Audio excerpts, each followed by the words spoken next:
Yeah, I've got about, hold on.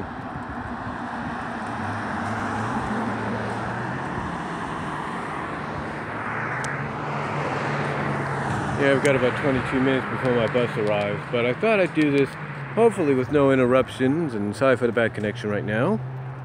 I'm gonna try to get into a better spot right now.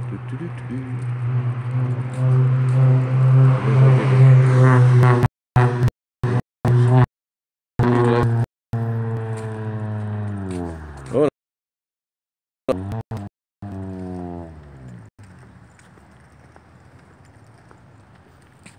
Yeah, there we go.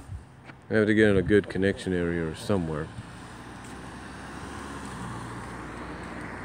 But yeah, I've got about 22 something minutes to go, or 21 minutes now. So I thought I'd do this live WWE predictions video for Survivor Series. Yeah, Survivor Series, of course, is this Sunday. And believe it or not, a lot of people have said it best that it is looking a lot better than it was originally supposed to, than it originally was at the beginning.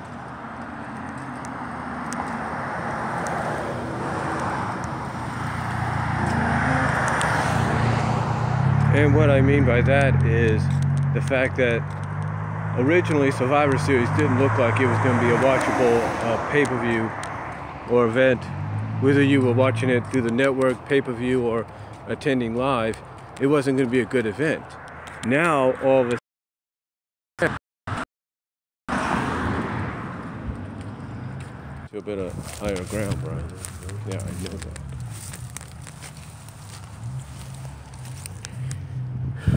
Sorry about that.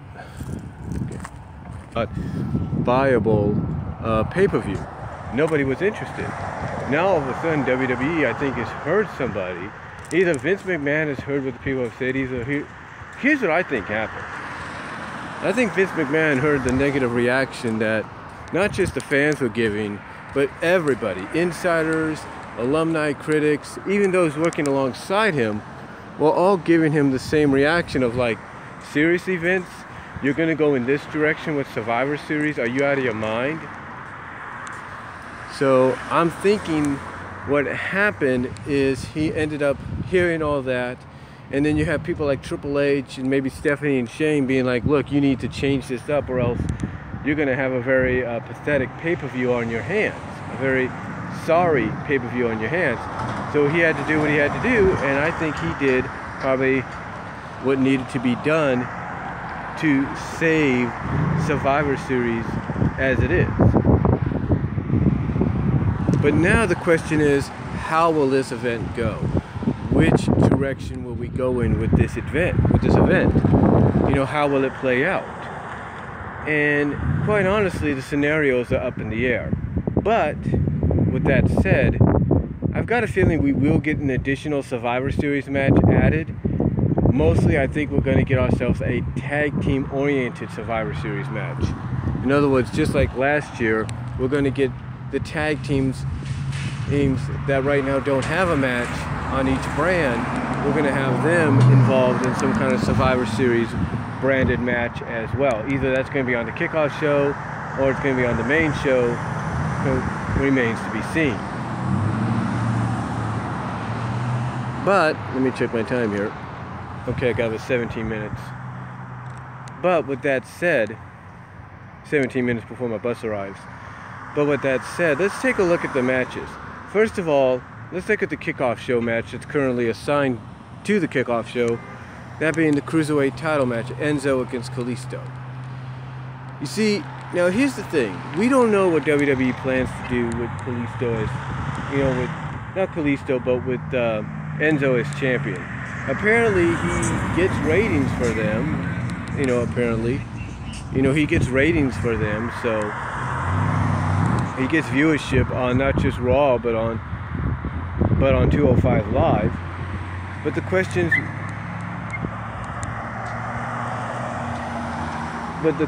is, where do you go from there? Where do you go from here? You know, apparently not a lot of people like him or anything. You know, he's been very vocal about a lot of stuff. So what do?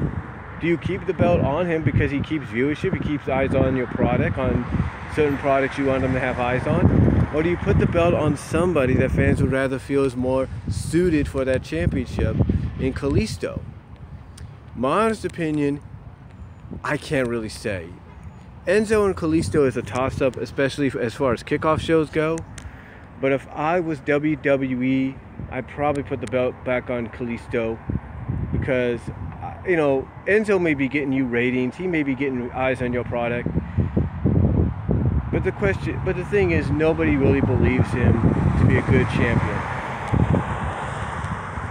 And honestly, if he's going to be very outspoken about stuff, especially if that stuff's supposed to benefit your company, then sorry for the bad connection there.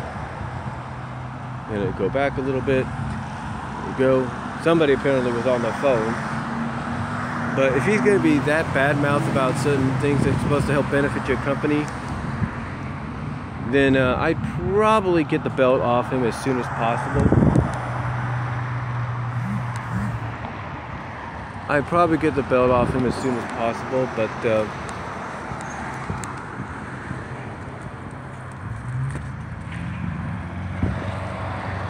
you know, but that's just me. So right now it's kind of a toss-up as far as WWE is concerned. Hold on.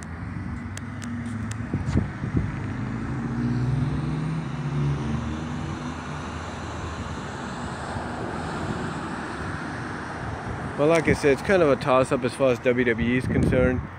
You know, it's up to them, but if you have somebody that's not too thrilled about going to India, which is supposed to be beneficial for your company, then I'd probably try to take the belt off him as punishment to say, hey, look, if you're going to be part of this, you got to suck it up kind of deal.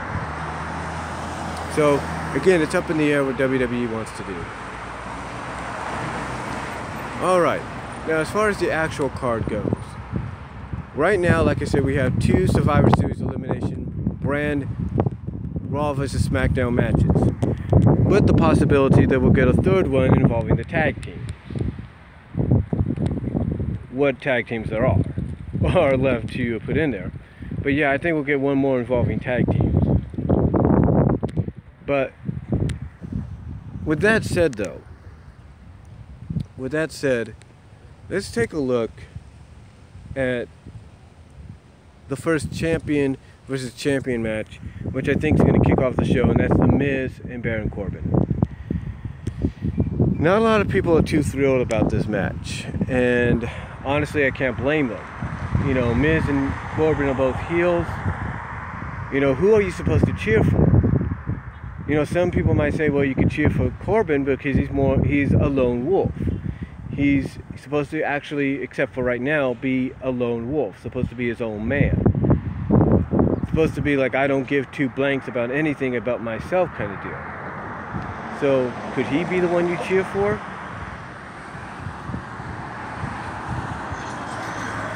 Or what about The Miz? The Miz has a lot of charisma in him. Do you cheer for The Miz? The Miz might be the babyface in this scenario because, you know, Baron did kind of insult The Miz's wife. So, could Miz be the sympathetic babyface for this one night only? I don't know.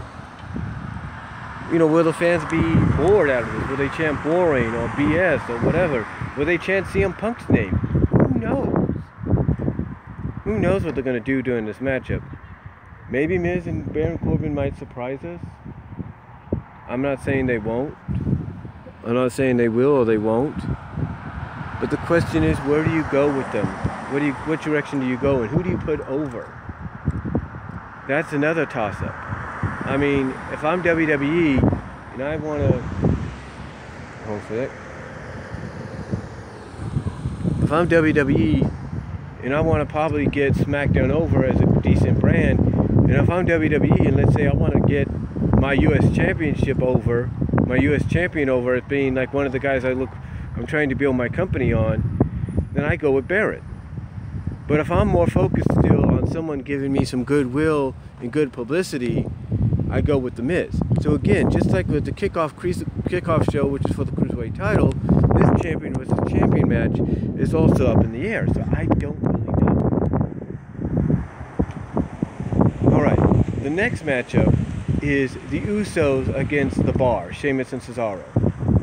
Now, a lot of people originally were looking forward to the Shield against the Usos, but I think what we got was a decent compromise. So, where do you go here? Well, the Usos seem to be getting over with the current act, and a lot of people are really behind the Usos.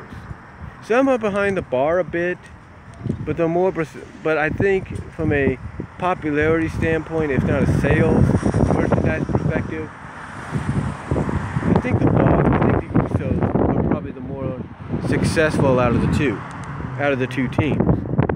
And The Bar was just added in there in place of the Shield because the Shield's got a 6-man match to prepare for. So where do you go? Who do you go with? Well, to me, honestly, in my opinion, this is an easy question. It's an easy answer. You go with the Usos. They are, even though they're on SmackDown, even though they're part of SmackDown, they are probably the most over tag team you got right now with their current gimmick. So I definitely go with the Usos. If they go with Sheamus and Cesaro, that's fine too, I guess, because they want to prove Raw superior. And they're showing Raw favoritism. But if I'm WWE and I want to really show there is more to SmackDown than just being the B show and all that, I would go with the Usos. I think that's the logical choice. Speaking of the Shield now, like I said, they lost the tag team titles, so now the Shield has to have a match, right? Well, the people that cost them the tag team titles were the New Day. Now, both teams are very much over. There is no doubt about that. A lot of people feel that the Shield is the only way you're going to like Roman Reigns. And that might be true. That might be true. But who do you go with here? Well, do you go with, because the Shield, let's be honest, the Shield and the New Day, merchandise-wise, are two of your biggest sellers. Let's be honest. And two of the most popular tag teams you got. Or faction, trios, how do I put this? Two of the most popular faction or trio teams or 3-man teams you got. So who do you go with? Who do you go with here? Well, the Shield just got back together, and obviously you don't want to destroy the momentum. But the New Day is highly entertaining, and people love them. But, on the other hand, you want to build Roman Reigns up for WrestleMania. So honestly, you go with the Shield. That's what I think. You give Raw a win, maybe in the tag team champions, the champions versus champions tag team match. As far as the 6-man goes, you give it to the Shield. That's the honest truth. You just brought them back together. You're using them, hopefully, to right or wrong by trying to build Roman up in a more positive light. You go with the Shield. You got to go with the Shield. You got it.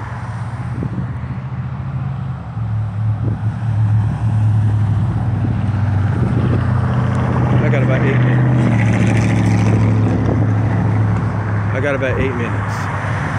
Now, let's take a look at the other champion versus champion match. Oh, I thought that was my bus there, sorry. Let's go with the other champion versus champion match here. And that is Alexa versus Charlotte. Who do you go with here?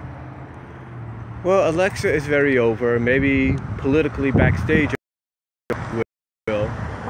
But do you put her over Charlotte that just won the championship? And especially after what Charlotte has gone through medically, from a personal standpoint, with her father being in the hospital like he was, or being in the situation that he was medically.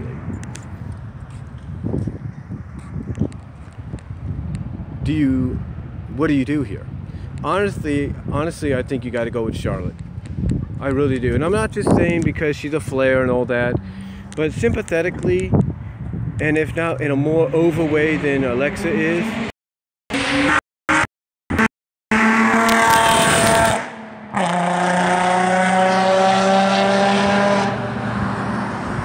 And like I was saying, you got to go with Charlotte because I think, in a sense, she is probably, sorry for the bad connection there. I think Charlotte is probably the most over, probably more over than Alexa is. And she just won the title. You just had the documentary on 30 for 30 about Ric Flair. I think you got to go with Charlotte in that matchup. As far as Brock Lesnar, AJ Styles, I think we're going to get a tremendous matchup here. I think Brock Lesnar and AJ Styles are going to have a good matchup. It might go 15 minutes, believe it or not. But who do you go with? Well, unfortunately, I think they're going to go with Brock, but I don't think it's going to be a clean, straight-up win for Brock.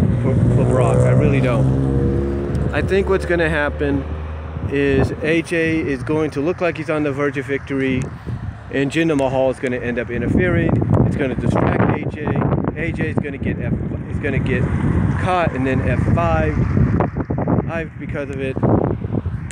But of course, because of it, and Brock's going to win. But then Brock's probably going to send some people home happy, or at least keep people happy by F5ing Jinder Mahal for his interference. So I see Brock Lesnar going over, but not in a clean, straight up, okay, nobody interfered kind of way. I see him going over thanks to interference from Jinder Mahal, and then Jinder Mahal getting his comeuppance in the end. I really do.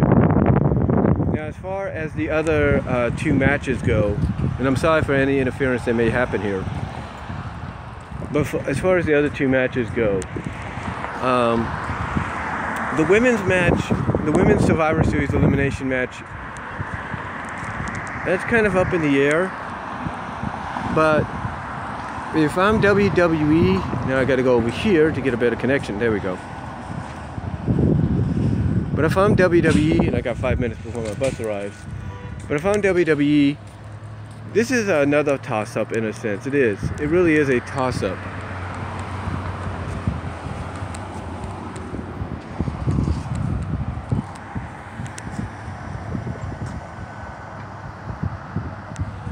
Sorry. I thought that was my bus coming, but anyway, like I was saying, this is kind of a toss-up for them.